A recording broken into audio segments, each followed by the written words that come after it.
Hallelujah. So today is a very special day to remember it. இன்றைய நாள் மிகவும் ஒரு ஸ்பெஷலான ஒரு முக்கியம் வாய்ந்த ஒரு நாளாய் கருதப்படுகிறது. Last week I was speaking to the youth.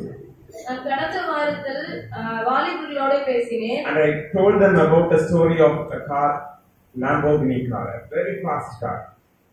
நான் ஒரு லாம்போகினி மிகவும் வேகமாய் போகக்கூடிய ஒரு காரை குறித்து நான் பேசியிருந்தேன். A Lamborghini car can go to the speed of 355 kilometers per hour. 355 kilometre வேகத்துல ஒரு மணி நேரத்துல அவ்வளவு வேகமாய் போகக்கூடிய ஒரு காரை குறித்து நான் பேசினேன். You blink your eye, it can reach Palakkad. கண்ண மூடி திறக்கிறதுக்குள்ள அது வந்து பாலக்காடு போய் So it's very fast. பயங்கர வேகமான ஒரு car. This fastest car is given to our hands. What will we do? இவ்வளவு வேகமாய் போகக்கூடிய ஒரு காரை நம்முடைய கரத்துல கொடுத்தா நம்ம என்ன செய்வோம்?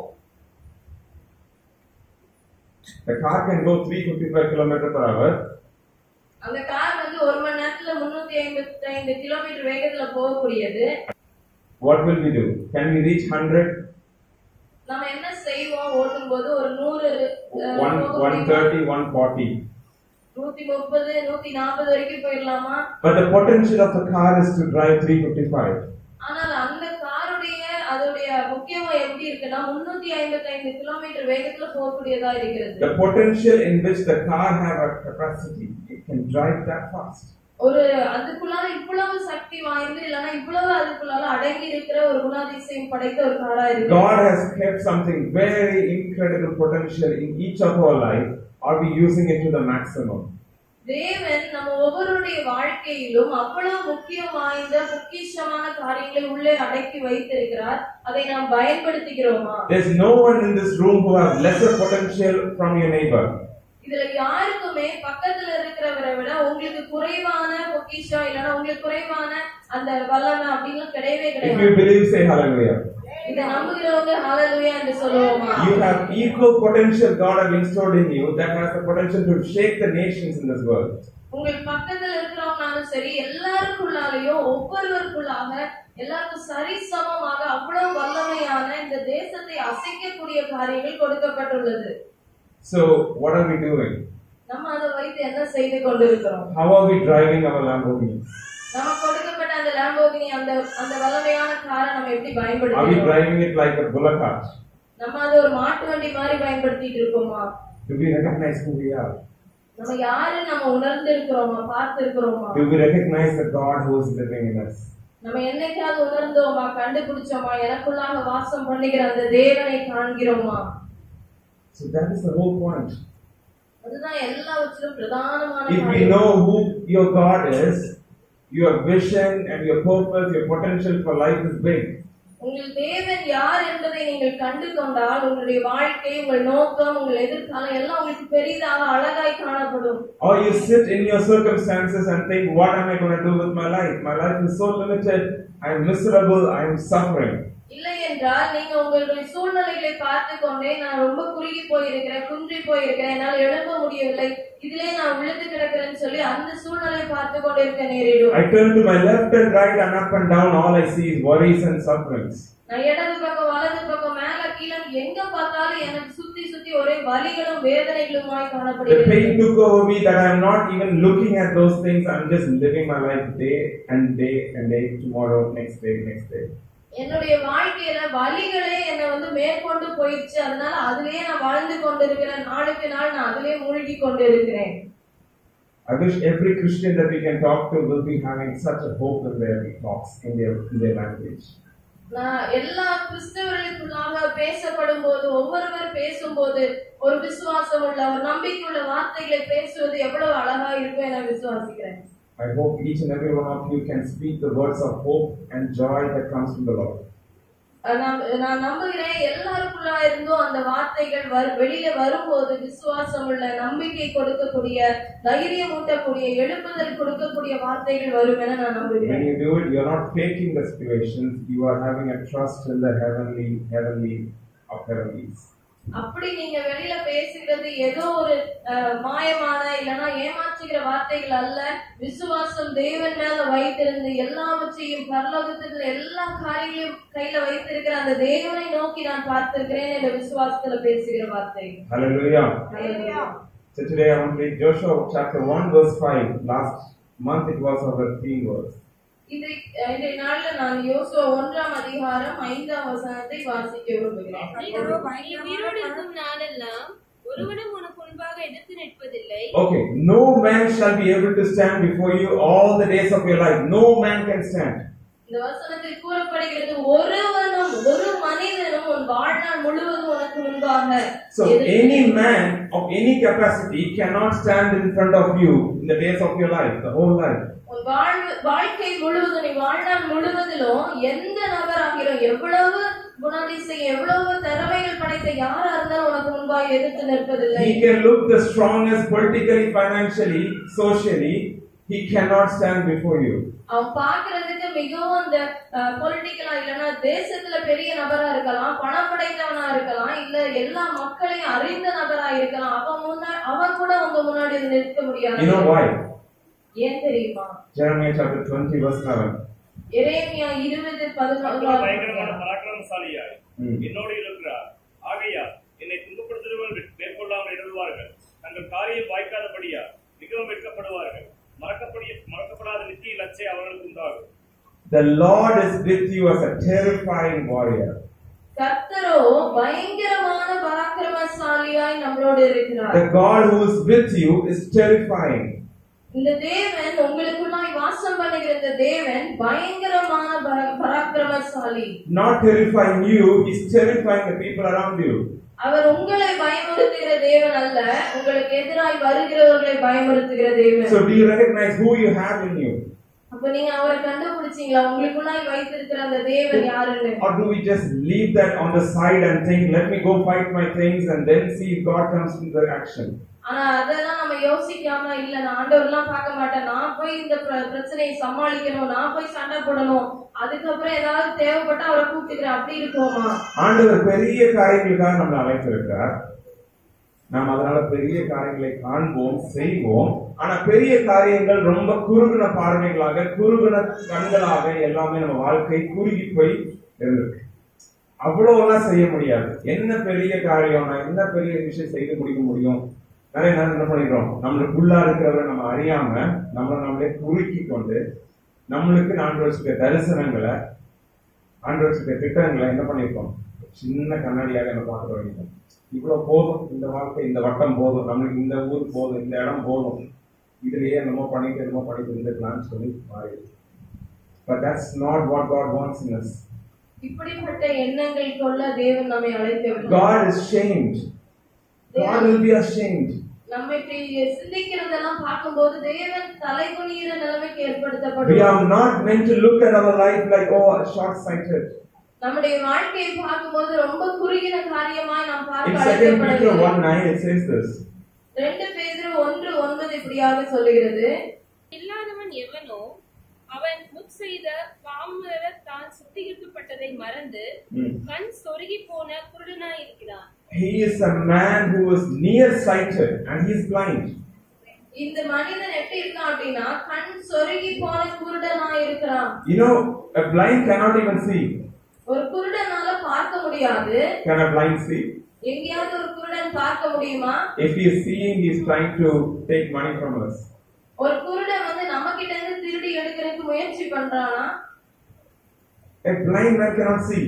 ஒரு குருடன் கண்டிப்பாக பார்க்க But முடியாது. Bible calls a blind man who is nearsighted, a short-sighted person. ஒரு குருடனை வேதாகமம் சொல்லுகிறது கண் சொருகி போனவன் என அழைக்கிறது. Bible calls us blind many times. நம்மள अनेक நேரங்கள்ல வேதம் நம்மளை குருடன் என அழைக்கிறது. We are not able to see. நமக்கு நிறைய நேரத்துல பார்க்க முடியவில்லை. We are blinded into seeing the reality, into seeing the potential in which God is exposing us to. தேவன் நமக்கு வெளிப்படுத்துகிற இல்லனா நமக்காய் வைத்திருக்கிற அந்த பெரிய பெரிய மகத்துவமான காரியங்களை நம்ம अनेक நேரம் பார்க்காமல் குருடாய் இருக்கிறோம். The problem is with our eyes. நம்முடைய கண்கள்ல தான் பிரச்சனை இருக்கு. The problem is the eyes which is short-sighted, which is not able to see a big vision. நமக்கு அப்படி மனக்கண்கள் குருடாய் இருக்கிற அந்த கண்கள் தூரமாய் தேவன் வைத்திருக்கிற அந்த மகத்துவங்களை பார்க்க முடியாமல் குறுகி போய் இருக்கிறது. Who desires a big vision? யாரெல்லாம் இந்த இடத்துல எனக்கு பெரிய காரியங்களை காண வேண்டும் என ஆவலாய் இருக்கிறீர்கள்? I am ready to step into the big vision God has in my life. என் தேவன் எனக்கு மேல வைத்திருக்கிற அந்த பெரிய தரிசனங்களை காண நான் ஆயத்தமா இருக்கிறேன்னு எத்தனை பேர் சொல்ல முடியும்? Hallelujah. Hallelujah. So if that is true, and if God is also victorious, if God is also mighty, we need to have our eyes opened. அப்ப இது நீங்க சொல்றது உண்மையா இருக்குமே ஆனால் நம் தேவன் வல்லமை உள்ள தேவன், மகத்துவம் உள்ள தேவன். அப்ப எல்லாரும் இந்த கண்களை திறக்கப்பட்டவர்களாய் நாம் So we are காத்திருக்கிறோம். stepping out this room with our eyes open to see what God has for us. அப்ப நம்ம இந்த இடத்தை விட்டு இறங்கி போகும்போது நம் மனக்கண்கள் திறக்கப்பட்டவர்களாக தேவன் எனக்காய் வைத்த அந்த பெரிய காரியம் என்ன என பார்த்து கொண்டு வெளியே செல்ல Okay, we're going to look at the story of Joshua. நம்ம யோசுவாவை குறித்து காண இருக்கிறோம். I love Joshua because he's very active and he's fighting, he's moving. எனக்கு யோசுவாவை மிகவும் பிடிக்கும். ஏன் அப்படின்னா அவர் எப்பொழுதுமே ஒரு சுறுசுறுப்பாக ஏதோ ஒரு காரியத்துல ஈடுபட்டு கொண்டு சண்டை போர் என போயிட்டே இருக்கும் அவருடைய வாழ்க்கையில. You have to be like Joshua. எல்லாரும் யோசுவாவை போல இருக்க அழைக்கப்படுகிறீர்கள். Hallelujah. Joshua is a person who's keep moving. He's not stopped. யோசுவா என்பவர் ஒரு இடத்துல அப்படியே அடக்கி அமைதியா இருந்து போகிற நபர் அல்ல. சென்று கொண்டே இருப்பார், இல்லைன்னா பயணத்தை மேற்கொண்டே இருப்பார். He is a person, he's get moving, he's moving, he's not stopping. He's like, okay, oh, this is enough, God, and my life is done.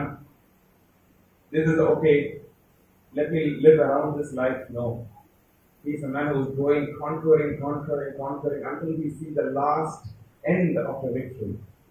யோசுவா என்பவர் ஒரு இடத்துல அப்படியே ஒரு கவலையில இல்லைன்னா கஷ்டத்துல மூழ்கிட்டு அப்படியே உட்கார்ந்து இதோட வாழ்க்கை முடிஞ்சுன்னு ஒரு இடத்துல அப்படியே இருந்து போகிற நபர் அல்ல. மேற்கொண்டு ஜெயிக்கிற நபராக கடந்து சென்று எனக்கு தேவன் இறுதியாக என்ன வைத்திருக்கிறார் என்பதை அடையும் வரைக்கும் அதை ஜெயிக்கிற நபராய் போய்கொண்டே இருக்கிற நபராய் இருக்கிறார். Joshua was introduced after Moses to lead this millions of people. இந்த யோசுவா என்பவர் மோசேயின் காலத்துக்கு அதுக்கப்புறம் தான் இவரை வெளியே கொண்டு வர்றாங்க. இந்த இவ்வளவு ஆயிரக்கணக்கான லட்சக்கணக்கான ஜனங்கள் இஸ்ரவேல் ஜனங்களை நடத்தும்படியாக. If I was there, I would be depressed hearing the weight of what God has for me. ஒருவேளை நான் அந்த இடத்துல இருந்திருந்தா தேவன் எனக்காய் வைத்திருந்த இந்த திட்டத்தை கேட்கும் போது நான் அப்படியே உடைஞ்சு கவலையில மூழ்கி போயிருப்பேன். Who are not getting depressed by listening to what God has for you? யாரெல்லாம் தேவன் உங்க மேல வைத்திருக்கிற திட்டத்தை நோக்கத்தை கேட்ட உடனே ரொம்ப அப்படியே கவலையில மூழ்கி ஐயோ பாரமா இருக்கேன்னு போயிடும். God is telling, with you, through you, you're going to be a blessing. You're going to be a blessing to the nations. You are not remaining the same. And when you listen to this, are you getting depressed? தேவன் ஆனா உங்களை பார்த்துதான் சொல்லியிருக்காரு, நீ தான் ஒன்ன கொண்டுதான் நான் இந்த தேசத்தை இந்த காரியங்களை நடப்பிப்பேன் அசைப்பேன்னு சொல்லும் போது இதெல்லாம் கேட்கும் போது அப்படியே நம்ம ரொம்ப கவலையில மூழ்கி போயிடுறோமா? Because we just don't believe. ஏன்னா நம்ம அதை நம்புறது இல்ல. We just think my life is already enough difficult to take on something so big. ஏன்னா என்னுடைய வாழ்க்கையை கொண்டு செல்கிறதே எனக்கு அவ்வளவு பெருசா பாரமா இருக்கு. But Joshua did a different turn. ஆனா யோசுவா இந்த இடத்துல ஒரு பெரிய ஒரு மாற்றத்தை காண்பிக்கிறார் நமக்கு. Joshua and his people are conquering the land of Canaan. யோசுவாவும் அவரோடு கூட இஸ்ரவேல் ஜனங்களும் கானான் தேசத்தை சுதந்தரிக்கிறார்கள். Together with the people, Joshua is entering Canaan, and the people of Canaan is being taken out from the land. யோசுவாவும் அவரோடு இருந்த இஸ்ரவேல் ஜனங்களும் கானான் தேசத்துக்குள்ள போகிறாங்க. அங்க இருந்த கானானியர்களை வெளியேற்றி விட்டு இவர்கள் அங்கு போகிறவர்களா இருக்கிறாங்க. In chapter 10 we approach that they are taking over the southern part of Canaan. இதுல யோசுவா 10ஆம் அதிகாரம் பார்க்கும்போது அவர்கள் தென் பகுதியான கானான் தேசத்தை சுதந்தரிக்கிறார்கள். Are we following? எல்லாரும் இதுல பின்பற்றி வந்து Are we having our Bibles turned to Joshua chapter 10? எல்லாரும் யோசுவா 10ஆம் அதிகாரத்தை திருப்பி வைத்துக் கொண்டிருக்கிறோமா? And the people are entering into the southern part. எல்லா ஜனங்களும் இப்போ அந்த தென் தேசத்து கானான் தேசத்துல வராங்க. And God is reminding Joshua the verse from 8, chapter 10 verse 8. கர்த்தர் யோசுவாவை நோக்கி அவர்களுக்கு பயப்படாயாக உன் கைகளில் அவர்களை ஒப்புக்கொடுத்தேன் அவர்கள் ஒருவரும் உனக்கு முன்பாக நிற்பதில்லை என்றார். God is reminding Joshua again of the same verse he promised in the beginning. He says, not a man is standing against you.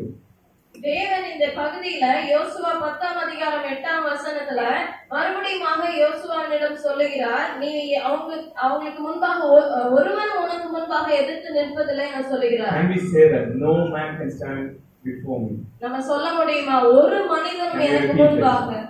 இத நம்ம சொல்லாமா? ஒரு மனிதனும் எனக்கு முன்பாக எதிர்த்து நிற்பதில்லை. Hallelujah. What a big promise. எவ்வளவு பெரிய ஒரு வாக்குத்தத்தம். So Joshua is listening to it again from the Lord. மறுபடியுமாக யோசுவா இதே வார்த்தைகளை கர்த்தரிடத்திலிருந்து கேட்கிறார். So that shows the habit of a godly man. He listens to God in the first place and goes back to him again to listen to the same thing. இதுதான் ஒரு நல்ல தேவ மனிதன். முதலாவது தேவன் பேசின அதே காரியத்தை மறுபடியும் கேட்கிறதுக்காகவே அதை சொல்றதை கேட்கிறதுக்கு மறுபடியும் யோசுவா தேவனிடத்துல போய் இருக்கிறார். So God is telling, I am with you, I'm fighting your battle, let's go conquer this land. தேவன் இந்த இடத்துல சொல்றாரு, நான் உனக்காக நிற்பேன், நான் உனக்காக யுத்தம் பண்ணுவேன், இந்த தேசத்தை நம்ம சுதந்தரிப்போம் என்று God's சொல்கிறார். sovereign power is bringing about his purposes of conquering the land. தேவனுடைய மகத்துவமான வல்லமை நிறைந்த அவருடைய வல்லமை அந்த இடத்துல அந்த தேசத்தை சுதந்தரிக்கிறதுல வெளிப்பட போகிறது. Do we know God is the victorious God? God is the God who is in control. தேவன் நமக்கு எல்லாருக்கும் தெரியுமா, தேவன் தான் வெற்றியின் தேவன், சுதந்தரிக்கிற தேவன், எல்லாவற்றையும் படைத்த தேவனாய் இருக்கிறார். We are meant to take the camp of that side. நம்ம எல்லாரும் அந்த மனதை அவருக்கு நேராய் திருப்ப அழைக்கப்படுகிறோம். But the problem is with us. ஆனா நம்ம கிட்ட தான் நிறைய நேரங்கள்ல பிரச்சனை I இருக்கு. said we are short-sighted people. நான் முன்கூட்டி சொல்லியிருந்தேன், நமக்கு ஒரு குறுகின கண்களுடையவர்களா இருக்கிறோம். We just don't want to see beyond. நம்ம எப்பவுமே பின்னாடி என்ன இருக்கு, என்ன நடக்க போகுதுன்றத பார்க்க But the விரும்புறது. scriptures here is going to take us through Joshua's faithfulness and response to God's call. That's my title.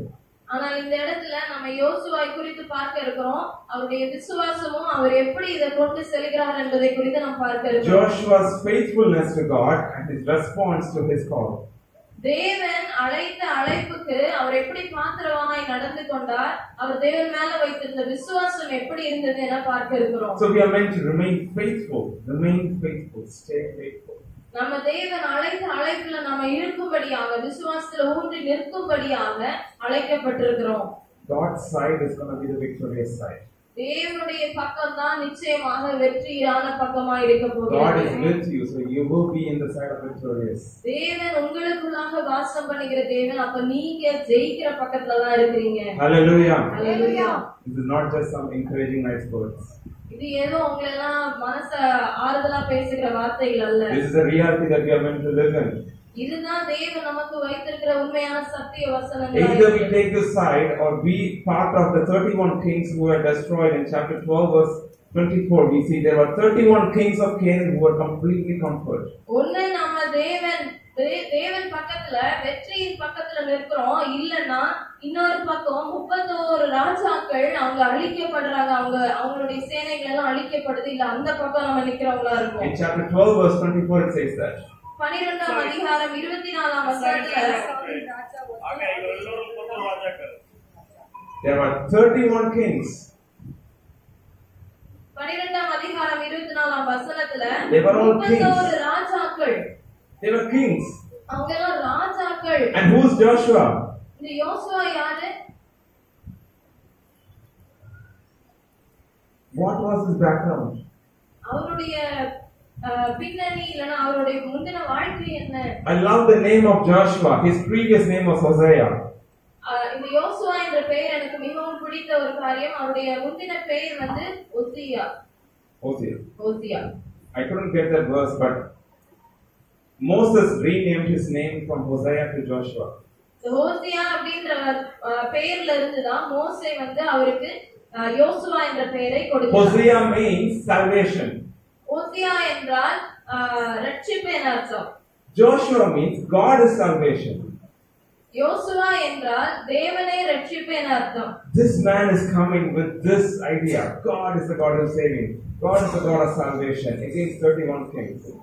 இந்த யோசுவா அந்த காரியத்தோட, அதாவது தேவனே ரட்சிப்பு, அவரே ரட்சிப்பார் என்று சொல்ற அந்த நம்பிக்கையோட, அந்த வார்த்தைகளோட அவர் அங்க வருகிறார். His name is God is salvation. அவருடைய பெயரே சொல்லுகிறது தேவனே ரட்சிப்பார். So no matter what, the kings are going to take their sides.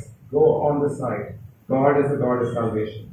எப்பேற்பட்ட ராஜாவா யாரா இருந்தாலும் ராஜாக்களாக அழிந்து போகிறார்கள். இந்த தேவன் ரட்சிப்பை கொடுக்கிறவர், விடுதலை கொடுக்கிறவர், அவர் நடத்த போகிறார் என வருகிறார். So we are meant to learn from Joshua some lessons. We cannot see few of the things that we can learn from Joshua's faithfulness to God's call. யோசுவாவிடமிருந்து நாம் சில பாடங்களை கற்றுக்கொள்ள இருக்கிறோம். தேவன் அழைத்த அழைப்புல எப்படி அவர் இறுதி வரை நின்றார் என்பதை நாம் பார்க்க இருக்கிறோம். So lessons from Joshua. யோசுவாவிடமிருந்து நாம் கற்றுக்கொள்கிற பாடங்கள். Number 1. முதல் காரியம், Joshua kept a big vision in his eyes. யோசுவா தன்னுடைய மனக்கண்கள் இல்லைன்னா அவருக்கு முன்னாடி ஒரு பெரிய ஒரு திட்டத்தை பார்க்கிறார். He has a big vision in front of him all the time. அவருக்கு முன்னாடி எப்பவுமே ஒரு பெரிய தரிசனம், ஒரு பெரிய நோக்கம், திட்டம் உள்ளவராய் இருக்கிறார். Do we have a big vision in front of our life? நம்முடைய வாழ்க்கைக்கு முன்பாக நமக்கு அவ்வளவு பெரிய திட்டமும் நோக்கமும் நம்ம வைத்திருக்கிறோமா? God given plan. தேவன் கொடுத்த திட்டம், God given idea, God given purpose. தேவன் கொடுத்த திட்டம், தேவன் வைத்த நோக்கம், தேவன் கொடுத்த தரிசனமா இருக்கிறதா? But Joshua had a big vision about what he is doing. ஆனால் இங்க யோசுவா அவர் என்ன செய்ய போகிறார், என்ன செய்து கொண்டிருக்கிறார் என்பதுல ஒரு பெரிய நோக்கம், திட்டம் உள்ளவராய் இருக்கிறார். You know, chapter 10 is very interesting. Verse 1 to 15. 10வது அதிகாரம் 1 ல இருந்து 15. You're not reading it. நம்ம இப்ப படிக்கல. But we see that God is in action in helping Joshua and his team to enter Canaan. ஆனால் இந்த இடத்துல நம்ம பார்க்கும்போது கானான் தேசத்துக்குள்ளாக போவதுல தேவன் எவ்வளவு அதிகமாக யோசுவாவுக்கும் அவங்க கூட்டத்திற்கும் God is fighting for Israel. Israel Verse 10. ஜனங்களுக்காய் 10வது வசனத்துல இஸ்ரவேல் ஜனங்களுக்காய் தேவன் யுத்தம் செய்கிறார். Verse 10, can someone read it? கர்த்தரோ அவர்களை இஸ்ரவேலுக்கு முன்பாக கலங்கம் பண்ணினார். God threw a panic among the people.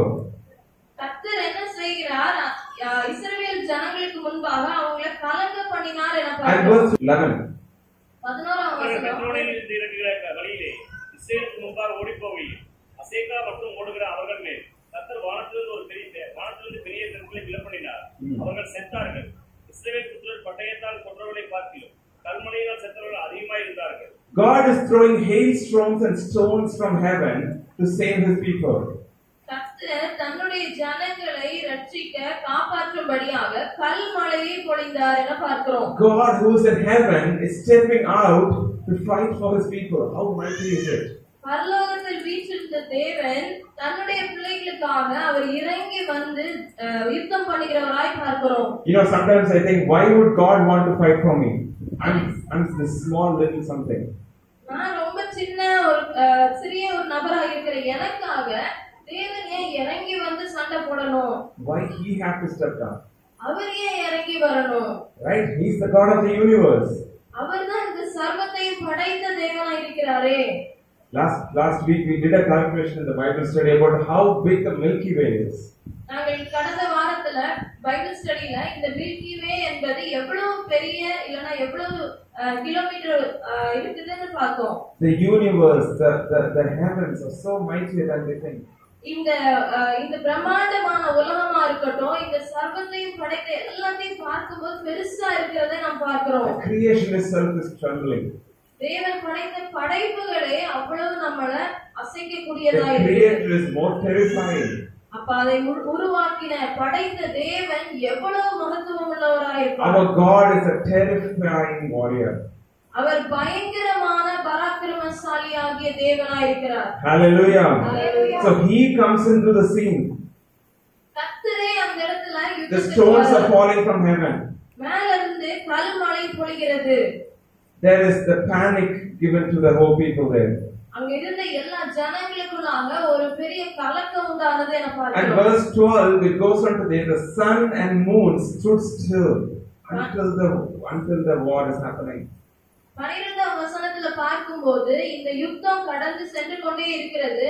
அந்த சூரியனும் சந்திரனும் அப்படியே அவங்க இடத்துல நின்று விடுகிறார்கள். So when God's people are progressing, God is even stopping the sun so he can enable his people to fight.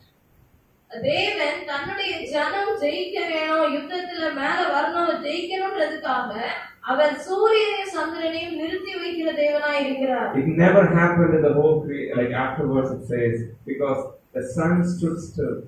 ஒரு நாளும் அதுக்கு பின்பாக இப்படி ஒரு காரியம் நடக்கவில்லை என அதுல குறிப்பிடப்பட்டிருக்கிறது. ஏன்னா சூரியன் ஸ்தம்பித்து அப்படியே நிக்குது அந்த இடத்துல. There are some countries, yes, the sun goes down only by 10 p.m. 11 p.m. சில நாடுகள்ல 10 மணிக்கு அப்புறம் தான் சூரியன் வந்து மறையறதை பார்க்க முடியும். In some of the Western Europe, it goes only by 10:30. I struggle to sleep. Europe தேசங்கள்ல சில பகுதிகள்ல 10:30க்கு அப்புறம் தான் சூரியன் வந்து மறையவே தொடங்கும். தூங்குறதுக்கே கஷ்டமா But if you go more in the northern Europe, the sun doesn't even set during the summer time. அதே வட திசையில இருக்கக்கூடிய யூரோப் பகுதிகள்ல போனா அந்த சூரியன் மறைவதே கிடையாது. 24 hours you will see sunlight. 24 மணி நேரமும் சூரிய ஒளி இருந்து கொண்டே இருக்கும். But Israel, where it is positioned, the sun will go down by 6:30.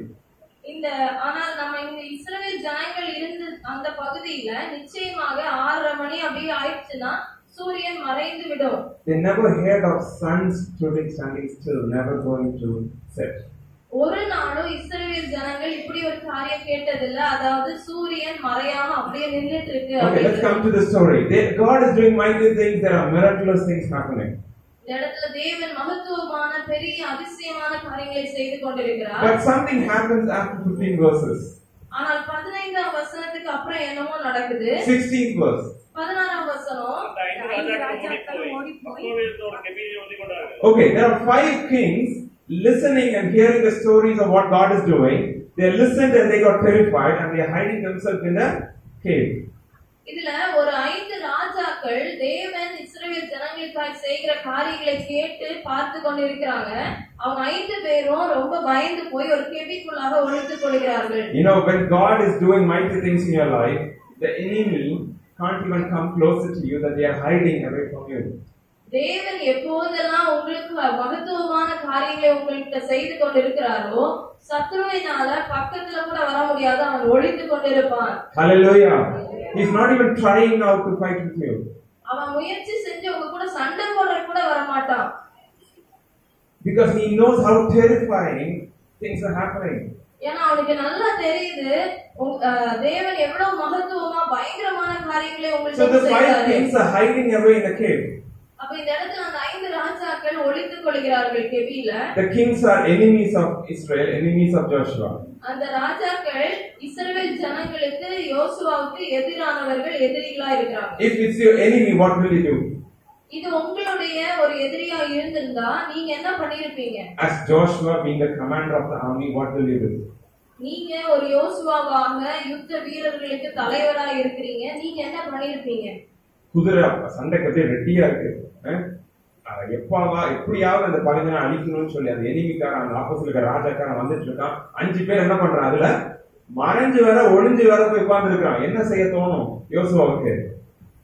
யோசுவா கூட இருக்க குதிரைகளுக்கு எப்படி இருக்கும், அந்த அந்த அண்ணல் எப்படி இருக்கும்? போறோம், அந்த 5 பேரை தூக்குறோம். ஒளிஞ்சா இருக்கிற வெளியவா என்ன பண்ணு, உடனே போட்டு போட்டு உடனே அடுத்த செகண்டே சங்கரமாக்குறது என்னவா இருக்கும், திட்டமா இருக்கும் யோசுவா. But Joshua did something very different. யோசுவா இந்த இடத்துல ஒரு வித்தியாசமான காரியத்தை செய்கிறார். Joshua didn't do the natural call. யோசுவா எல்லாருக்கும் ஏற்படுகிற இயற்கையான ஒரு சிந்தனையில் அங்க செயல்படவில்லை. Oh, 5 kings, here they are afraid of me, let's go and fight with this little 5 kings.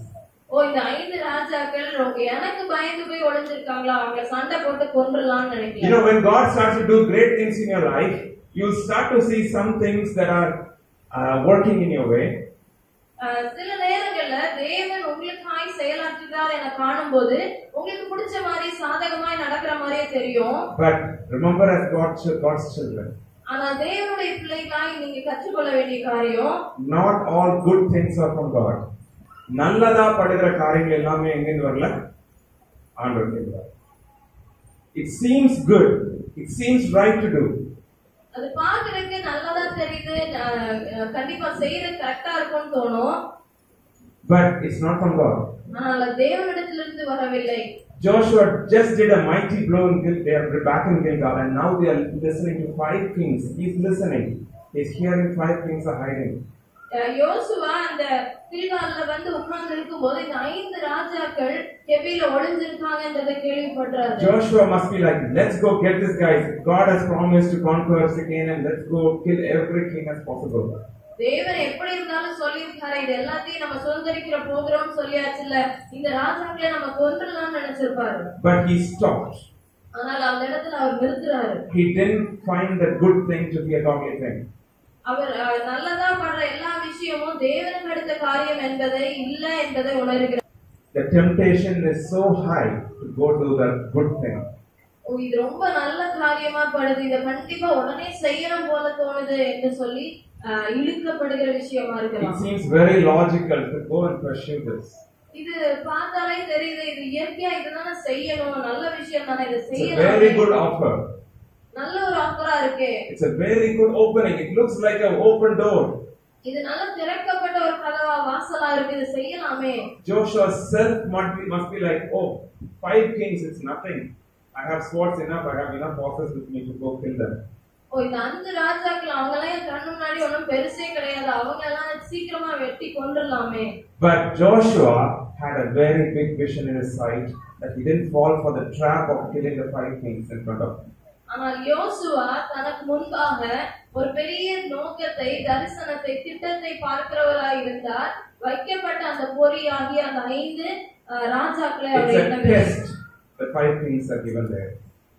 அவருடைய வாழ்க்கையில அது ஒரு பரீட்சையாக வைக்கப்பட்ட It's a காரியமாய் test from God. Are you going to go with yourself to go fight those 5 kings, or are you going to wait upon me to come and do my work or my thing?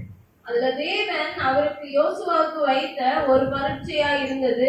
நீயே சுயமாய் முடிவெடுத்து அந்த 5 ராஜாக்களோடு சண்டை போட்டு கொல்ல போறியா, இல்ல என்னுடைய திட்டத்துல நீ இன்னும் அடங்கி காத்திருக்க போகிறாயா? So Joshua, you know what he did? யோசுவா என்ன செய்தார் He தெரியுமா? called his people, verse 18. அவர் தன்னுடைய மக்கள் எல்லாரையும் கூப்பிடுறாரு. 18ஆம் வசனத்துல யோசுவா பெரிய கற்களை கெபியின் வாயிலே புரட்டி அவ்விடத்தில் அவர்களை காவல் காக்க மனுஷரை வையுங்கள். நீங்களோ நில்லாமல் உங்கள் சத்துருக்களை துரத்தி அவர்களுடைய பின் படைகளை வெட்டி போடுங்கள். அவர்களை தங்கள் பட்டணங்களிலே பிரவேசிக்க ஒட்டாதிருங்கள். உங்கள் தேவனாகிய கர்த்தர் அவர்களை உங்கள் கையில் ஒப்பு கொடுத்தார் என்றார். Verse 20. யோசுவாவும் இஸ்ரவேல் புத்திரரும் அவர்கள் மகா பெரிய சங்காரமாய் அவர்கள் அழியும் அளவும் சங்கரித்தார்கள். அவர்கள் மீதியானவர்கள் அரணான பட்டணத்துக்குள் புகுந்தார்கள். Okay, Joshua, you know what he does here? யோசுவா இந்த இடத்துல என்ன செய்கிறார்? He hears from far and he also responds from far. அவர் தூரத்துல இருந்து கேக்குறாரு, தூரத்துல இருந்தே பதிலும் கொடுக்கிறார். You know, sometimes you are not meant to go inside or near to that good looking thing. ரொம்ப நல்லதா படுது அப்படின்னு நினைக்கிற பல விஷயங்கள்ல பக்கத்துல போக தேவன் நம்ம விரும்ப கூடாது. So Joshua responds from far to say, move the stone in front of the cave and hide those 5 things. தூரத்துல இருந்து யோசுவா சொல்றாரு, ஒரு பெரிய கல்ல புரட்டி அந்த கெபிய மூடி வைங்கன்னு சொல்றாரு. We'll come deal with these 5 guys later. நம்ம இந்த 5 ராஜாக்களை பின்பாக நம்ம பாத்துக்கலாம்னு போறாங்க. Let's go fight the big battle God has called us for. நம்ம தேவன் எந்த ஒரு பெரிய போர்ல இல்லனா அந்த யுத்தத்துக்கு அழைத்தாரோ அதை நம்ம முதல்ல முடிச்சிட்டு வரலாம்னு சொல்லி போறாங்க. என் மேல ஆண்டவர் வச்சிருக்க பெரிய திட்டத்தை தான் நான் என்ன பண்ணணும்? தேடி போகணும், ஓடி போகணும். என் மேல ஆண்டவர் பெரிய சித்தம் வைத்திருக்கார், பெரிய காரியங்களை வைத்திருக்காரு. நம்ம வைத்திருக்கோம் இல்லையா? Purpose, plan, vision. நம்ம எல்லாருக்குமே அது தேவை. எல்லாருக்குமே அது தரிசனம் இருக்கணும். என் வாழ்க்கையை குறித்து என் மேல ஆண்டவர் வைத்திருக்கிற அந்த திட்டம் என்னன்னு அறிந்திருக்கணும். ஆனா அந்த திட்டத்தின்படி நான் போயிட்டு இருக்கும் போது இந்த 5 ராஜா மாதிரி வந்து இடையில வந்து என்ன பண்ணுவாங்க? சுதந்திரம் வாங்கிக்கோ, இதுதான் உன்னுடைய பதில். நாங்க காத்துட்டு இருக்கோம், ஆண்டவர் சொன்ன அந்த காரியத்தை இப்ப நிறைவேற்றுறாரு, வந்து சுதந்திரமாக்கிக்கோன்னு சொல்லி காத்துட்டு இருப்பாங்க. யோசுவா செய்தாரு. தூரத்துல இருந்தே நான் தகவல் கேட்டேன், 5 ராஜா வந்திருக்காங்க, தூரத்துல இருக்கேன்னு சொல்லிட்டாரு. ஒரு கல்லை வச்சு என்ன பண்ணுங்க, அந்த தொகையை மூடிட, அந்த 5 பேர் உள்ளே இருக்கும். எனக்கு பெரிய வேலைகள், பிக் திங்ஸ் டு டு, பெரிய சங்காரங்களை எனக்கு காத்துட்டு இருக்கு. சின்ன காரியத்துல என்ன பண்ண மாட்டேன், போய் காத்திருக்க. சின்ன விஷயத்துல அது ஒரு டெஸ்டாக இருந்துச்சு. Joshua test. Joshua kept the big picture and he went forward to struck all the people and they returned back, and only then he comes back to kill these 5 people. யோசுவா தனக்கு முன்பாக வைக்கப்பட்டிருந்த அந்த பெரிய திட்டத்துல அந்த பெரிய யுத்தத்துக்கு நேராய் கடந்து சென்று அங்க இருக்கிற எல்லா யுத்தங்களையும் ஜெயித்து சங்காரம் பண்ணி அதுக்கப்புறம் தான் அவங்க இந்த கெபிக்கு. This is a very difficult thing to do for us. நமக்கு இது ரொம்ப கடினமான காரியமாய் காணப்படும். Maybe we are waiting for a long time for an answer to come. நம்ம ரொம்ப நாட்களாக ஒரு பதில் கிடைக்கும் கிடைக்கும்படியாய் காத்து கொண்டிருப்போம். You have been trying, waiting, knocking for a long time. நீங்க கதவு தட்டிட்டே இருக்கீங்க, இல்லனா பல நாள் முயற்சி செய்து கொண்டே இருக்கீங்க பதில் கிடைக்கும்படியாக. And then you see this little answer coming out of the soil. அப்ப திடீர்னு பார்க்கும்போது ஒரு சின்ன ஒரு பதில் அதுக்காக வந்த ஒரு மாதிரி சின்ன முளை எழும்புறது, small opening. And then you are like, oh, here is the answer, let's go and fall on it. ஓ, இதுல சின்ன ஒரு வாசல் திறந்த மாதிரி இருக்கு, ஒரு சின்ன முளை எழும்பின மாதிரி இருக்கு, பதில் கிடைச்ச மாதிரி இருக்கேன்னு பாக்குறோம். And then we go fall on it. அதுக்கே நம்ம விழுந்து போயிடுறோம். I cannot imagine what would have happened to Joshua if he would have fell for these 5 things. என்னால யோசிச்சு பார்க்க முடியல. ஒருவேளை யோசுவா அந்த 5 ராஜாக்களை அழிப்பதே திட்டமாய் வைத்து முடித்திருந்தாரானால், I'm 100% sure God will not permit it. Joshua would have killed on the day. Joshua would have been killed on the day. அதை தேவன் அனுமதித்திருக்கவே மாட்டார் என விசுவாசிக்கிறேன். ஏன்னா யோசுவா அன்னைக்கு கொல்லப்பட்டு மரித்து போயிருப்பார். You are in a big business of what God is doing. தேவன் உங்களை ஒரு பெரிய திட்டத்துல நோக்கத்துல உங்களை அழைத்து கொண்டு போய் கொண்டிருக்கிறார். So don't stop and be tempted for the small answers that you think is good. அதனால நீங்க வழியில நிறுத்தப்படுகிற ஒரு சின்ன சின்ன பதில்கள் கிடைக்கிறதோ சிறிய காரியங்களை பார்த்து நின்று விட வேண்டாம். The second thing what Joshua did. இரண்டாவது காரியம் யோசுவா என்ன செய்தார்? Joshua modeled strong and courageous faith. தைரியமும் திடம் கலந்த ஒரு விசுவாசம். A strong and courageous faith. He is a man who is very strong. He is not shaken. He is not afraid of the kings. அவருக்குள்ளாக அந்த தைரியமும் திடனுமான அசைக்க கூடாத ஒரு நல்ல ஒரு தைரியமான நபராய் காணப்படுகிறார். So the 5 kings are inside the cave. They are locked inside the cave, and he goes to fight the battles, and he comes back now. அவர் அந்த 5 ராஜாக்கள் கெபிக்குள்ள இருக்காங்க. யோசுவா போய் நல்ல யுத்தம் பண்ணிட்டு திரும்பி வராரு. Okay, let's read from verse 22 to 24. அப்பொழுது யோசுவா கெபியின் வாயிலிருந்து அந்த 5 ராஜாக்களையும் அந்த கெபியின் வெளியே கொண்டு வாருங்கள் என்றார். அவர்கள் அப்படியே செய்து எருசலேமின் ராஜாவும் எபிரோனின் ராஜாவும் யர்மூத்தின் ராஜாவும் லாகீசின் ராஜாவும் நக்மூனின் ராஜாவும் ஆகிய அந்த 5 ராஜாக்களையும் அந்த கெபியிலிருந்து அவர்களுக்கு வெளியே கொண்டு வந்தார்கள்.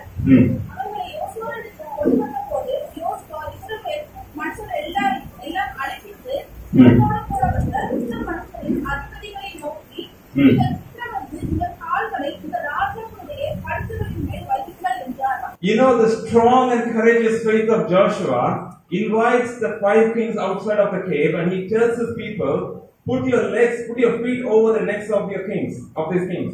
இவ்வளவு திடனும் தைரியமும் வாய்ந்த இந்த யோசுவா அந்த கெபியின் கல்ல புரட்டி போட சொல்லிட்டு அங்கிருந்து ராஜாக்கள் 5 பேரையும் வெளியில வர வச்சு தன்னுடைய ஜனங்களுடைய கால்களை அவங்க கழுத்து மேல வைங்க அப்படின்னு சொல்றாங்க. These kings are strong people. இந்த ராஜாக்கள் மிகவும் பலசாலிகளாய் இருக்கக்கூடியவர்கள். If you see the word the king of Lachish, 23ஆம் வசனத்துல லாகீசின் ராஜான்னு சொல்லி பார்க்கிறோம். he is the king of the giants. Giants live in Lachish. அந்த பெரிய பெரிய ராட்சசர்களின் ராஜாவாய் இருக்கக்கூடியவர். So this king must be like 7 feet tall. அப்ப இந்த ராஜா லாகீஸ் என்றவர், அந்த லாகீசின் ராஜா வந்து ஒரு 7 அடி உயரத்துக்கு அதிகமா இருப்பாரு. And Joshua commands his people, put your feet over the necks of these kings. அந்த இடத்துல யோசுவா தன்னுடைய ஜனங்களை பார்த்து உங்க கால்களை அவங்களுடைய கழுத்தின் மேல வைங்கன்னு சொல்றாரு. What a symbolism it is. அது எவ்வளவு ஒரு காரியத்தை அங்க வெளிப்படுத்துது. It shows the dominance, it shows the control, it shows the destruction that God's people brought to these things. இந்த இடத்துல தேவன் தன்னுடைய ஜனங்களுக்காய் ஏற்படுத்தின அந்த மகத்துவமான காரியம், அந்த விடுதலை, அந்த மீட்பை அங்க காட்டுகிறது. You are not meant to kneel before your enemy king, you are meant to show your dominance over your enemies. நீங்க உங்களுடைய சத்துருக்களுக்கு முன்பாக முழங்கால் படியிட்டோ இல்லனா முன்னாடி குறுகி போயோ நிற்பதற்கு அல்ல, நீங்க உங்க கையில கொடுக்கப்பட்ட அதிகாரத்தோடு எழுந்து நிற்கும்படி அழைக்கப்பட்டிருக்கிறீங்க. Hallelujah. Hallelujah. You are not meant to look small and worried and depressed before your enemy. உங்களுடைய சத்துருக்களுக்கு முன்பாக பயந்து குறுகி நடுங்கி போய் ஒண்ணும் இல்ல அப்படின்னு சொல்லி நிக்க அழைக்கப்படல. You know, this strong and courageous faith doesn't come by counting your horses, checking how much strength you have. இந்த தைரியமும் திடனும் உங்ககிட்ட எவ்வளவு குதிரை இருக்கு, எவ்வளவு யுத்த வீரர்கள் இருக்காங்கன்னு எண்ணி பார்த்து அதுல இருந்து வர தைரியம் கிடையாது. You know, Joshua did this to 5 kings. இதை யோசுவா அந்த 5 ராஜாக்களுக்கும் செய்கிறார். 5 பேரை ஹேண்டில் பண்ணியாச்சு. ஆனா 5 பேரை தொடுதல் என்ன பண்ணிடுச்சு? கூட்டையே கலைச்சிருச்சு. கூட்டை கலைச்சிட்டு என்ன தேனி கூடுல போய் என்ன பண்ணிட்டு காலை கொண்டு வச்சாச்சு. தேனி கூட என்ன பண்ணும்? உள்ள இருக்க தேனி என்ன பண்ணும்? தேனி என்ன பண்ணும்? தெரியாம கால வச்சிட்டியா? உன்னை என்ன பண்ணிக்கிறேன்? பாவம் விட்டுறேன். உன்னை பார்க்க கொஞ்சம் பாவமா இருக்கு, கொஞ்சம் கொஞ்சம் தைரியமா பண்ணிட்டேன், உன்னை பாவம் போட்டு விட்டுறேன் அப்படின்னு சொல்லி விட்டுருமா? தேனி என்ன பண்ணும்? நீ எவ்வளவு தூரம் ஓடுறியோ அவ்வளவு தூரத்துக்கு அந்த தேனி சேஸ் பண்ணி ஓடுமா, துரத்திட்டே வரும் பின்னாடியே. யோசுவா என்ன பண்ணிட்டாரு? 5 ராஜாக்கு மேல தன்னுடைய பலத்தை கால்களை கழுத்து மேல வச்சு காட்டிட்டாரு. இவன் சங்கடம் பண்ணிட்டாரு. அடுத்த வருஷமா கொண்டுட்டாரு. சங்கடம் பண்ணியாச்சு. யோசுவாவுடைய ஸ்வாட் வச்சு என்ன கொன்னாச்சு. பண்ணது என்ன பண்ணிடுச்சு? கூட கலைச்சிருச்சு. கானானியருக்குள்ள ஒரு கலக்கம் ஏற்பட்டுருச்சு. நம்ம என்ன பண்ணணும்? இவன் 5 பேர் மேல கை வச்சுட்டா, நம்ம 5 பேரா இருந்தா பத்தாது, நம்ம கூட்டம் சேர்க்கணும், ஒரு பெரிய கூட்டத்தை சேர்க்கலாம்னு சொல்லி வெல்கம் டு சாப்டர் 11 verse 4. 11ஆம் அதிகாரம் 4ஆம் வசனம். கடற்கரை மணலை போல ஏராளமான திரண்ட ஜனமாகிய தங்களுடைய எல்லா சேனைகளோடு மகா ஏராளமான குதிரைகளோடு ரதங்களோடு புறப்பட்டார்கள். இந்த ராஜாக்கள் எல்லோரும் கூடி இஸ்ரவேலோடு யுத்தம் பண்ண வந்து மேரோம் என்கிற ஏரியண்டையிலே ஏகமாய் பாளையம் இறங்கினார்கள். Okay, you are able to handle 5 kings, and the 5 kings went and took over all the other kings. The whole Canaan is coming against Joshua. இந்த 5 ராஜாக்களை கொன்னாச்சு, மேற்கொண்டாச்சு. இந்த 5 ராஜாக்களுக்கு ஏற்பட்ட சம்பவம் அநேக திரளான கடற்கரை மணலை போல ஏராளமான கூட்டம் கூடி வராங்க ஜனங்கள். Joshua took a risk in chapter 10. Chapter 11, he is facing a huge clash. 10வது அதிகாரத்துல யோசுவா ஒரு பெரிய ஒரு வெற்றியை ஒரு ஜெயத்தை அங்க காண்கிறார். ஆனா 11ஆம் அதிகாரத்துல ஒரு பெரிய போரை அங்க எதிர்கொண்டு நிக்க வேண்டியதா இருக்கிறது. ஒரு சின்ன ரிஸ்க் எடுத்தது பெரிய ஒரு ரிஸ்க்கு வழிவிட்டுச்சு. ஒரு சின்ன ரிஸ்கே பெரிய காரியமா இருந்தது. ஆனா இப்ப பெரிய காரியம் என்ன வந்துச்சு? ஏன்னா பெரிய ஒரு கூட்டத்தை கலைச்சிருச்சு. அந்த கூட்டம் ஒரு 5 லட்சம் பேர் இருந்திருப்பாங்களாமா. குதிரை வீரர்களும் யுத்த வீரர்களும் எல்லாம் கடந்து வந்திருக்காங்க. Joshua must be terrified. யோசுவா நிச்சயமாகவே அங்க கலங்கி போய் இருந்திருப்பார். But that's when Joshua's strong and courageous faith in the Lord strengthened him. ஆனால் அந்த இடத்துல தான் அவர் தேவன் மேல வைத்திருந்த திடனான விசுவாசமும் அசைக்க முடியாத He was remaining bold in what God had told him. அவர் அந்த இடத்துல தைரியமாக தேவன் தனக்கு சொன்னதுல தைரியமாய் நின்று In கொண்டிருக்கிறார். verse 6 it says, "Do not be afraid of them." The Lord said to Joshua, "Do not be afraid of them, for tomorrow at this time I will give over all to them, slain to Israel. You shall hamstring their horses and burn their chariots." 6ஆம் வசனத்தை பார்க்கலாம். அப்பொழுது கர்த்தர் யோசுவாவை நோக்கி, அவர்களுக்கு பயப்படாயாக, நாளை நேரத்திலே நான் அவர்களை எல்லாம் இஸ்ரவேலுக்கு முன்பாக வெற்றுண்டவர்களாக ஒப்புக் கொடுப்பேன். நீ அவர்கள் குதிரைகளையும் குதிகாலின் நரம்புகளை அறுத்து அவர் ரதங்களை அக்னியால் சுற்றிக்க கடவாய் என்றார். And verse 8 and 9. கர்த்தர் அவர்களை இஸ்ரவேலின் கையில் ஒப்புக் கொடுத்தார். அவர்கள் முறியடித்து பெரிய சீதோன் மட்டும் நிஸ்போமாத் மாயி மட்டும் கிழக்கே இருக்கிற மிஸ்கே பள்ளத்தாக்கு மட்டும் துரத்தி அவர்கள் ஒருவரும் மீதியா இராதபடி அவர்களை வெட்டி போட்டார்கள். யோசுவா கர்த்தர் தனக்கு சொன்னபடி அவர்களுக்கு செய்து அவர்கள் குதிகால் நரம்புகளை அறுத்து அவர் ரதங்களை அக்னியால் சுற்றித்தார். Joshua did exactly what God said. Do not be afraid. Go with your faith. Go with your strength with what I gave you. And Joshua went and he hamstringed the horses. இந்த இடத்துல கர்த்தர் யோசுவாவுக்கு சொன்னதுல யோசுவா நிலைத்திருக்கிறார். நீ அவங்களுக்கு பயப்பட வேண்டாம், உனக்கு இருக்கிற அந்த பலத்தோட போ, உன் கூட நான் வரேன், உன்னை அனுப்புகிறது நான் அல்லவா என சொன்ன தேவனை விசுவாசித்து போகிறார். அங்க குதிரைகளின் குதிகால் நரம்புகளை அறுத்து அவர்கள் ரதங்களை அக்னியால் சுட்டெரித்தா என்று சொல்லி He hamstringed the horses, the 500,000 horses. அந்த 5000க்கு மேற்பட்டதான அந்த குதிரைகள் அதில் குதிகால் நரம்புகள் அறுக்கப்பட்டதை பார்க்கிறோம். Hamstring is the part of here, this part. அந்த தொடை பகுதியில வரக்கூடிய அந்த 3 important muscles here. அதுல ஒரு முக்கியமான 3 மசில் இருக்கிறது. The muscle that helps you to move, to function, to step, to go forward. அந்த மசில் தான் உங்களுக்கு அங்க இங்க அசைறதுக்கு நல்ல நடக்கிறதுக்கு உதவியா இருக்கிறது. And horses also have the same. அதே காரியம் அதே மசில் வந்து குதிரைகளுக்கும் இருக்கும். And Joshua does exactly what God said. Hamstrung those horses. He takes the strength of the enemy that they are not able to move, function, go towards you. கர்த்தர் யோசுவாவுக்கு சொன்னபடியே அந்த முக்கியமான மசல்கள் இருக்கக்கூடிய அந்த குதிரைகளுக்கு இருக்க மசல்களை எடுத்து அறுத்து பிடிக்க போடுகிற நிலைமை அங்க காண்கிறோம். சத்ருவின் கால்கள் நடக்க முடியாத அளவுக்கு அங்க முடங்கி போகிறது. Enemy cannot move towards you, come forward to you when you are boldly stepping into faith, knowing that God is with you. சத்ருவினால மேற்கொண்டு நடக்கவும் முடியாது, பக்கத்துல நெருங்கவும் முடியாது. எப்போ அப்படின்னா நீங்கள் கர்த்தர் மேல வைத்திருக்கிற அசைக்க முடியாத தைரியமும் விசுவாசமும் திடனுமாய் முன்னேறி செல்லும் போது. Hallelujah. Hallelujah. I'm talking about the enemy which is different from the spiritual enemy. நான் பேசிக் கொண்டிருக்கிற இந்த சத்ருவும் நம்முடைய ஆவிக்குரிய வாழ்க்கையில பார்க்கிற சத்ருவும் வேற வேற என்பதை நாம் புரிந்து கொள்ள வேண்டும். நம்ம அடிக்கடி சொல்லல சாத்தான் அந்த சாத்தான் நம்ம குறிப்பிடல. நான் தேவனுடைய சித்தத்தை நிறைவேற்ற கூடாதபடிக்கு வருகிற தடைகளை தான் நான் என்ன சொல்றேன், எனக்கு வருகிற சத்ருன்னு சொல்றேன். சரியா? சாத்தானுக்குள்ள சாத்தான் அந்த சாத்தான் நான் குறிப்பிடல. நான் தேவனுடைய சித்தத்தை நிறைவேற்ற போயிட்டு இருக்கேன். வழியில வருகிற காரியங்களை வந்து நான் பயந்து போவேன் தெரியுமா, அவங்களதான் நான் சாத்தான் கூப்பிடுவேன். சரியா? Okay. You want to finish with the third thing. Joshua obeyed in the small matters. மூன்றாவது காரியமாக யோசுவா சிறு சிறு விஷயத்திலும் கீழ்ப்படிகிறவராயிருந்தார். Joshua did the small details God has called him. தேவன் என்னென்ன சின்ன விஷயத்திலோ தன்னை யோசுவாவை அழைத்திருந்தாரோ அவைகளையும் நிறைவேற்றுகிறவராயிருந்தார். You know, many times we look at very big things and we forget the small things God is calling you to do. God is telling you to do. நிறைய நேரங்கள்ல நம்ம பெரிய காரியங்களை பார்த்து கொண்டு இருப்பதனால தேவன் சொல்லுகிற சின்ன விஷயங்களை நாம் செய்யாமல் விட்டு போகிறோம். Chapter 10 verse 26 and 27.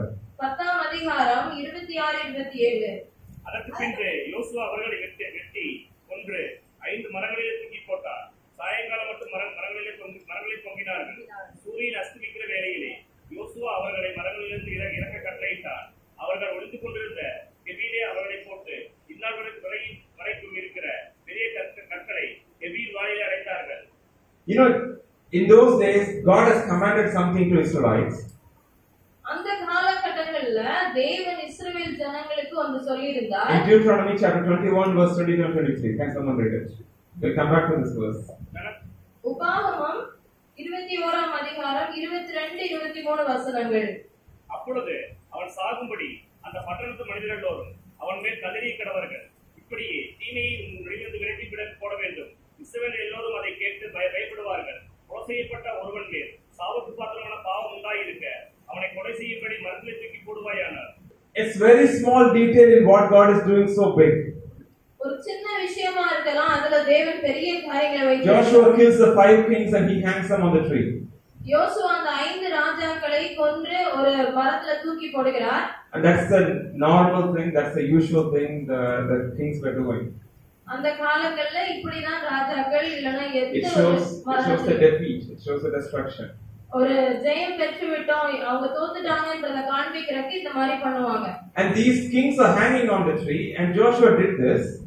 யோசுவா தானே அந்த 5 ராஜாக்களையும் அந்த மரத்துல தூக்க போட்டுருக்காரு. And Deuteronomy it says it's a punishable thing to do. It's God has conquered those people, so it's a punishable thing to do. So he is put to death by hanging on the tree.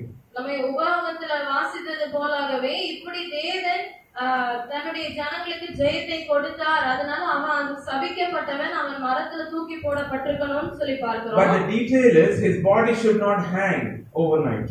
ஆனா அதுல கொடுக்கப்பட்ட ஒரு முக்கிய பகுதி என்னன்னா அந்த பிரேத அது வந்து மரத்திலேயே ராத்திரி முழுவதும் இருக்க கூடாது என சொல்லி பார்க்கிறோம். And Joshua follows exactly the same little commandment. The body should not hang on the tree. So he tells his people to take down this man and bury him.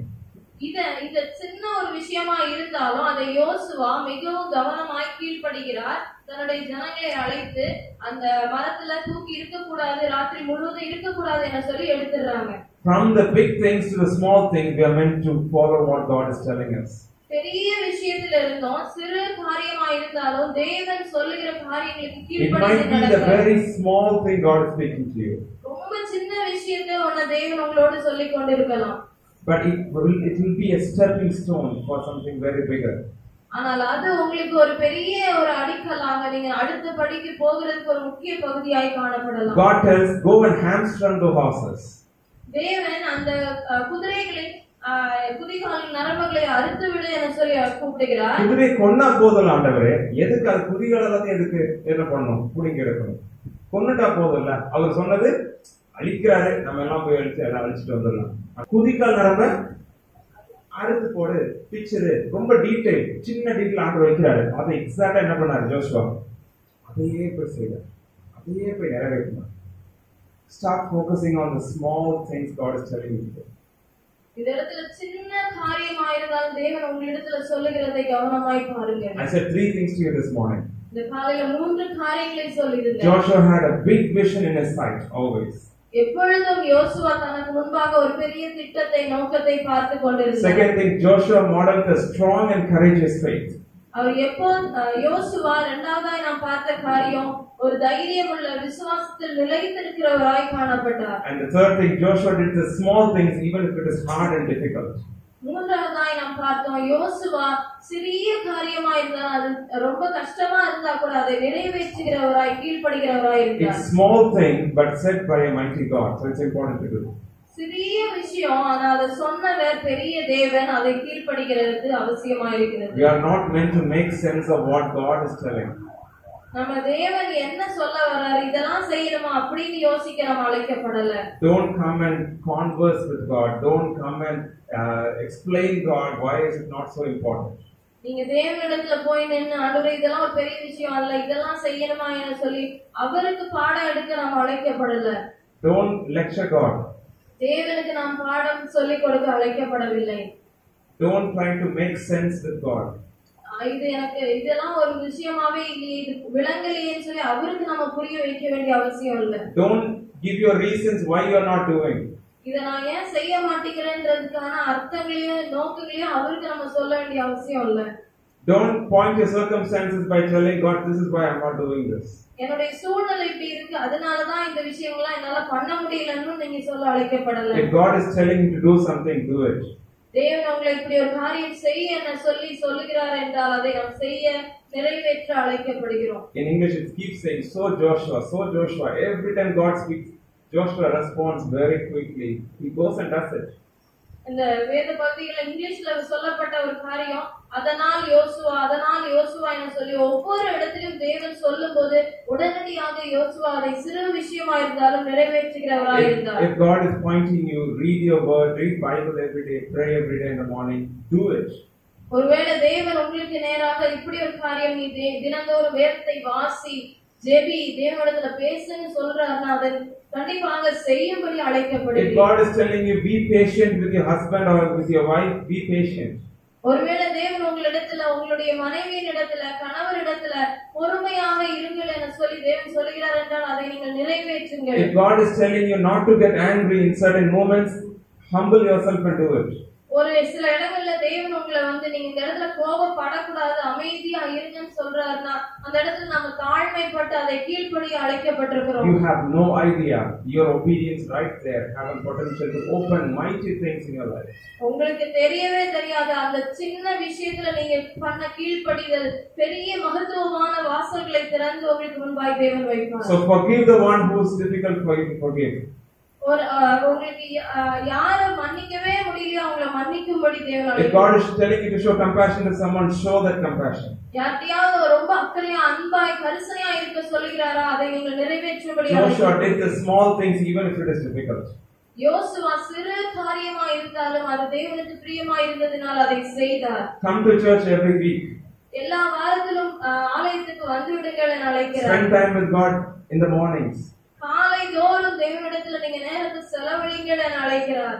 Have the right company, have the right friendships. சரியான நோக்கத்துல சரியான தேவனுக்கு பயப்படுகிறவர்களோடு நீங்க நட்பு வைத்துக் கொள்ளுங்கள் என அழைக்கிறார். Have a grip on what God is doing. தேவன் சொல்லுகிற காரியத்துல பற்றுதல் விசுவாசத்தோடு அதுல பிடித்திருக்கிறவர்களாய் பற்றிக் கொள்கிறவர்களாய் இருங்கள். Meditate on God's word. What is it telling? What is unwrapping in my life? தேவனுடைய வார்த்தை எனக்கு என்ன சொல்லுகிறது அதை நான் இன்னும் எவ்வளவு தியானிக்கணும் எவ்வளவு அறிந்து கொள்ளணும்னு சொல்லி அதுல நீங்க மூழ்கி இருக்கும்படி அழைக்கப்படுகிறீர்கள். Hallelujah. Hallelujah. And that's why God keeps repeating to Joshua, do not be afraid or dismayed. அந்த இடத்துலதான் யோசுவாவிடம் தேவன் ஒவ்வொரு முறையும் சொல்லுகிறார் நீ பயப்படாமல் கலங்காமலும் இரு. I am with you, a terrifying warrior. நான் உன் கூட இருக்கிறேன். நான் ஒரு பயங்கரமான பராக்கிரமசாலியான தேவன். Bring your full potential. உன்னுடைய முழு காரியத்தை கொண்டு வா. Don't be limited. நீ ரொம்ப குறுகினவன் என எண்ணி வராத. Keep your big vision in your sight. உன்னுடைய கண்களுக்கு முன்பாக ஒரு பெரிய திட்டத்தை நோக்கத்தை ஏறெடுத்து பார். Don't stop those small things God is telling you to do. Keep doing those small things. அந்த சிறு விஷயம் இதெல்லாம் நான் பண்ணணுமான்னு சொல்லி அதை உதறி தள்ளாமல் தேவன் சொல்லுகிற காரியங்களை கீழ்ப்படிந்து சின்ன விஷயம்னால தாழ்த்தி நடத்தும்படி தேவன் அழைக்கிறார். So when you do this, you will be strong and courageous. இதை நாம் செய்யும் போது நீ அதிக தைரியம் உள்ளவர்களாய் விசுவாசத்தில் வேரூன்றுகிறவர்களாய் நீங்கள் எழும்புவீர்கள். In Psalms chapter 2 verse 1. சங்கீதம் 2ஆம் அதிகாரம் 1ஆம் வசனம். ஜாதிகள் கொந்தளித்து ஜனங்கள் நிராகாரியத்தை சிந்திப்பானே, கர்த்தருக்கு விரோதமாகும், அவர் அபிஷேக மனிதர்களுக்கு விரோதமாகும். பூமியின் ராஜாக்கள் எழுப்பி நின்று அதிகாரிகள் ஏகமாய் ஆலோசனை பண்ணி அவர்கள் கட்டுகளை அழித்து அவர்கள் கைகளை நம்மை விட்டு எரிந்து போடுவோம் என்கிறார்கள். பரலோகத்தில் இருக்கிறவர் நகைப்பார், ஆண்டவர் அவர்களை இகழ்வார். Okay, the first 3 verses, the enemy is trying to do something. இந்த 3 வசனங்கள் 2ஆம் அதிகாரம் 1, 2, 3 வசனங்களை பார்க்கும்போது சத்துரு ஏதோ ஒன்று செய்து கொண்டிருக்கிறார். The first verse summarizes the whole scripture. 1ஆம் வசனம் முழு பகுதியை அதை சொல்லி விடுகிறது. Why do the nations rage? ஏன் ஜாதிகள் கொந்தளித்து என்று சொல்லி பார்க்கிறோம். And the people plot in vain. ஜனங்கள் விருதா காரியத்தை ஏன் சிந்திக்கிறாங்க? The people around you, the enemies, the Babel, the people of the world, they all try to fight God. இந்த நம்மை சுற்றி இருக்கிற ஜனங்கள் வேற இதுல கும்பிடுகிறவர்கள் எல்லாருமே தேவனோடு சண்டையிடுகிறவர்களாக It feels like they're coming towards you all directions. அவங்களை பார்க்கும்போது எல்லா திசையில இருந்தும் நமக்கு நேரா எதிர்த்து வர மாதிரியே இருக்கும். But this psalmist, he says, why do the nations rage? What is the point? What is the benefit? அந்த இடத்துல பார்க்கும்போது இந்த இடத்துல சங்கீதக்காரர் சொல்கிறார், ஜாதிகள் ஏன் கொந்தளிக்கணும், ஜனங்கள் ஏன் விருதா காரியத்தை சிந்திக்கணும் என சொல்லி இதுல பார்க்கிறோம். Because there is no point fighting against a terrifying warrior. இந்த இடத்துல இந்த ஜனங்கள் இவங்கெல்லாம் எதுக்காக இந்த பயங்கரமான பராக்கிரமசாலி ஆகிய தேவனிடத்துல போய் அவங்க சண்டை போடணும்? This is an assurance to us today. இது நம்ம இடத்துல கொடுக்கப்படுகிற ஒரு பெரிய அத்தாட்சியா இருக்கிறது. The God who is with you is victorious. உங்களுக்குள்ளாய் இருக்கிற தேவன் மகத்துவம் உள்ளவராய், He will do mighty things. அவர் பெரிய காரியங்கள் He will win. செய்வார். அவர் ஜெயிக்கிறவராய். You are on the victorious side. நீங்கள் ஜெயிக்கிற பக்கத்துல இருக்கிறீர்கள். The same verse, Acts chapter 4, verse John and Peter were suppressed, were oppressed by the council. யோவானும் பேதுருவும் நெருக்கப்படுகிற சூழ்நிலை. 25. புறஜாதிகள் கொந்தளித்து ஜனங்கள் விருதா காரியங்களை சிந்திப்பானே என்றும், கர்த்தருக்கு விரோதமாகும், அவருடைய கிறிஸ்துவுக்கு விரோதமாகும், பூமியின் ராஜாக்கள் எழும்பி நின்று அதிகாரிகள் ஏகமாய் கூட்டம் கூடினார்கள் என்றும், தேவரீர் உம்முடைய தாசனாகிய தாவீதின் வாக்கினாலே உலகத்தை உலக்கிறீர். Okay, the people together are uttering this psalm's words. They are together saying, why would the nations rage? Why would this enemy's fight come against my God? ஒருமனப்பட்ட அந்த இடத்துல ஜனங்கள் எல்லாரும் இந்த பகுதியை யோசிச்சு சொல்றாங்க, தாவீது தாசனாகிய தாவீதின் மூலமாய் வாக்குரைத்தீரே ஆண்டவரே என்று சொல்லி இதை சொல்றாங்க. And then they are describing, they are uttering who their God is. அதுக்கப்புறம் அவங்களுடைய தேவன் எவ்வளவு உன்னதர் உயர்ந்தவர் என்பதை அவங்க எடுத்துரைக்கிறாங்க. And verse 31 we see, verse 30, 31. 31ஆம் வசனத்தில் பிள்ளையாகிய இயேசுவின் நாமத்தினாலே அடையாளங்களும் அற்புதங்களும் நடக்கும்படி செய்து விஞ்ஞானிகளை குணமாக்கும்படி உடைய கரத்தை நீட்டி உடைய ஊழியக்காரர் உடைய வசனத்தை முழு தைரியத்தோடு சொல்லும்படி அவர்களுக்கு அனுகிரகம் செய்திருடும் என்றார்கள். அவர்கள் ஜெபம் பண்ணின போது அவர்கள் கூடியிருந்த இடம் அசைந்தது. அவர்கள் எல்லோரும் பரிசுத்த ஆவியினால் நிரப்பப்பட்டு தேவ வசனத்தை தைரியமாய் சொன்னார்கள். விசுவாசிகளாகிய திரளான கூட்டத்தார் ஒரே இருதயம் ஒரே மனம் உள்ளவர்களுமாய் இருந்தார்கள். ஒருவனாகிலும் தனக்குள்ளவைகளில் ஒன்றையும். Okay, fourth. The verse 31 it says, when they start to pray, when they start to utter who their God is, the place starts to shake.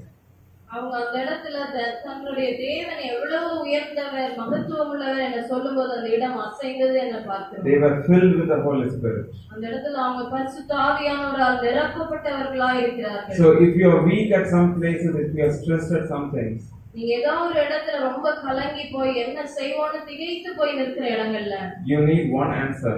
உங்களுக்கு அதுல ஒரே ஒரு பதில் தேவைப்படும். In Psalms chapter 2 verse 12 says, blessed are those who take refuge in him. குமாரன் கோபம் கொள்ளாமலும் நீங்கள் வழியிலே அறியாமலும் இருக்கும்படிக்கு அவரை முத்தம் செய்யுங்கள்.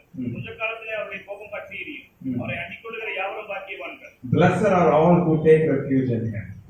சங்கீதம் 2ஆம் அதிகாரம் 12ஆம் வசனத்துல சொல்லுகிறது, அவரை அண்டிக் கொள்ளுகிற யாவரும் பாக்கியவான்கள் என சொல்லி பார்க்கிறோம். That is the summarizing fact for us today. If you take refuge in the Lord. நமக்கு இந்த இடத்துல அதுதான் நமக்கு கொடுக்கப்படுகிற முக்கியமான வார்த்தை. நீங்க கர்த்தரை அண்டிக் கொள்வீர்களானால் the place will start to shake. அந்த இடம் உங்களுக்கு அசைவை நீங்கள் காண்பீர்கள். The Holy Spirit inside you will start to move the circumstances. உங்களுக்குள்ளாய் வாசம் பண்ணுகிற பரிசுத்த ஆவியானவர் சூழ்நிலைகளை மாற்றி புரட்டி போட வல்லவராய் இருக்கிறார். You need a fresh revelation today. உங்களுக்கு ஒரு புதிய வெளிப்பாடு இன்னைக்கு தேவைப்படுகிறது. God help me to see the big vision that I have. ஆண்டவரே, நீங்க எனக்கு முன்பாய் வைத்திருக்கிற அந்த பெரிய திட்டத்தை நோக்கத்தை பார்க்க வைங்க ஆண்டவரே. You know, in the beginning I said our eyes are blinded, we are short sighted. நான் ஆரம்பத்துல சொல்லியிருந்தேன், நம்முடைய கண்கள் குருடாய் இருக்கிறது என நான் சொல்லியிருந்தேன். Many times we don't see what God has for us. We don't see further. நம்ம நிறைய நேரங்கள்ல தேவன் நமக்கு வைத்திருக்கிற அந்த காரியங்களை நாம் பார்ப்பதில்லை, முன்னாக நாம் பார்ப்பதில்லை என்பதை நாம் உணர வேண்டும். But our eyes need to be open, and that only can happen with a revelation from the Lord. தேவன் நமக்கு வெளிப்படுத்தும் போது மட்டுமே நம்முடைய கண்கள் திறக்கப்படுகிறதாய் காணக்கூடியதாய் மாறுகிறது. Once I'm revealed, I will start to see, I will start to believe. நான் ஒரு முறை கண்டு கொண்டேன், ஆனால் நான் விசுவாசிக்க ஆரம்பிக்கிறேன், அதே நோக்கி செல்கிறேன், நான் அதை பார்க்க ஆரம்பித்து விடுகிறேன். If you are saying yes to it, that's all right, sir. இதை நான் ஆமென் என்று ஒத்துக்கொள்வேன் என்றால் எல்லாரும் எழுந்து நின்று தேவனை நாம்